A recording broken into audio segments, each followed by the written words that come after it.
Panorama group, जो सोचता है वो करता है। आपके अपने सपनों का आशियाना।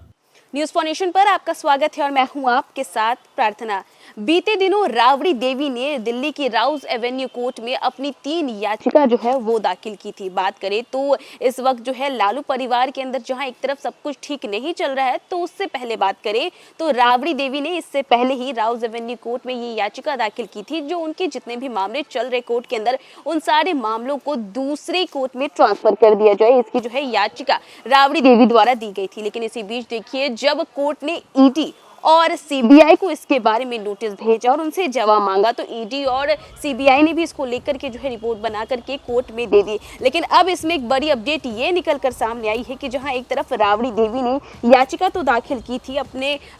3 याचिका जो है वो उन्होंने दाखिल की थी राउज एवेन्यू कोर्ट में, और एक साथ इन 3 महत्वपूर्ण याचिका दाखिल करने के बाद जो है ईडी के 2 मामले लैंड फॉर जॉब और आईआरसीटीसी घोटाला तथा सीबीआई के लैंड फॉर जॉब मामले की सुनवाई को जज विशाल गोगनी की अदालत से किसी अन्य अदालत में ट्रांसफर करने की जो है मांग की गई थी। और इसी बीच देखिए, अब जो है इस मामले को लेकर के याचिका पर सुनवाई करते हुए सीबीआई और ईडी को जो है नोटिस भी जारी कर जवाब के लिए तलब किया गया, और एजेंसियों के जवाब के बाद जो है अदालत अब इस पर जो है अगला फैसला लेगी। जी हाँ, यही बड़ी अपडेट है कि अदालत जो है वो इसकी सुनवाई जो है वो 6 दिसंबर को तय की गई है, और इसमें देखिए बड़ा फैसला हो सकता है। बात करें तो जहाँ एक तरफ बिहार की पूर्व मुख्यमंत्री और राजद की वरिष्ठ नेता राबड़ी देवी ने दिल्ली के राउज एवेन्यू कोर्ट में एक साथ 3 महत्वपूर्ण याचिका दाखिल की थी। में उन्होंने ईडी के 2 मामले लैंड फॉर जॉब और आईआरसीटीसी घोटाला तथा सीबीआई के लैंड फॉर जॉब मामले की सुनवाई को जज विशाल गोगनी की अदालत से किसी अन्य अदालत में ट्रांसफर करने की मांग की थी। जिला जज की अदालत ने राबड़ी देवी की याचिका पर सुनवाई करते हुए सीबीआई और ईडी को नोटिस भी जारी कर जवाब तलब किया है। एजेंसियों के जवाब के बाद अदालत इस पर अगला फैसला करेगी, और देखिए इसकी जो डेट है वो 6 दिसंबर तय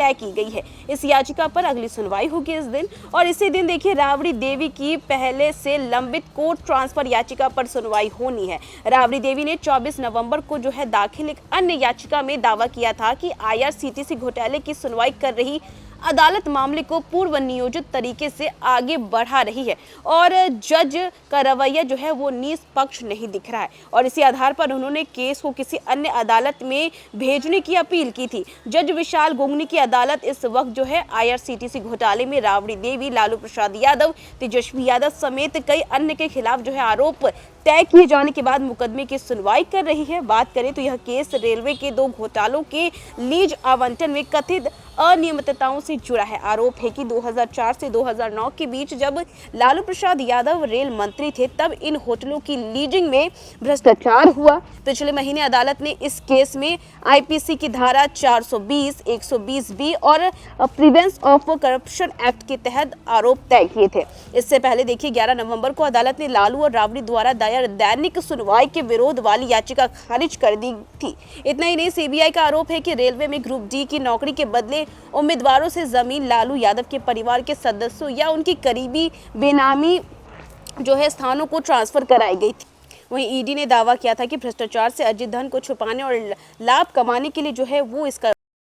इसी में देखिए अब लालू परिवार जो है वो मुश्किलों में फंसता हुआ नजर आ रहा है, क्योंकि जहां एक तरफ इन 3 महत्वपूर्ण याचिका जो है वो दाखिल की गई थी राउज एवेन्यू कोर्ट में, और इतना ही नहीं, इस केस को ट्रांसफर करना है दूसरे कोर्ट में, इसको लेकर के याचिका दायर की गई थी, और अब इसको लेकर के सुनवाई जो है वो 6 दिसंबर को होनी है, और 6 दिसंबर को ये पता चलेगा कि आखिर कोर्ट ने क्या फैसला लिया है। तो देखा आपने कि जहां एक तरफ लालू परिवार के अंदर कुछ ठीक नहीं चल रहा है, बड़े बेटे ने हार का मुंह देखा, तो देखा आपने कि इस वक्त जहां एक तरफ लालू परिवार में कुछ भी ठीक नहीं चल रहा है, तो वहीं दूसरी ओर राबड़ी देवी द्वारा जो याचिका दायर की गई थी, 3 महत्वपूर्ण याचिका की केस को जो है 3 केसेस चल रहे हैं उसको लेकर के उन केसेस को ट्रांसफर करना, ईडी के 2 मामले और सीबीआई का 1 मामला, इन तीनों को जो है दूसरे कोर्ट में शिफ्ट किया जाए, वहां ट्रांसफर किया जाए, और इसके बाद जो है कोर्ट ने भी ईडी और सीबीआई को नोटिस दिया था, और इसी के साथ साथ अब 6 दिसंबर तय करेगा कि आगे क्या होना है। तो फिलहाल इस खबर में बस इतना ही। न्यूज फॉर नेशन पे खबरों का सिलसिला जारी रहेगा। तब तक के लिए नमस्कार।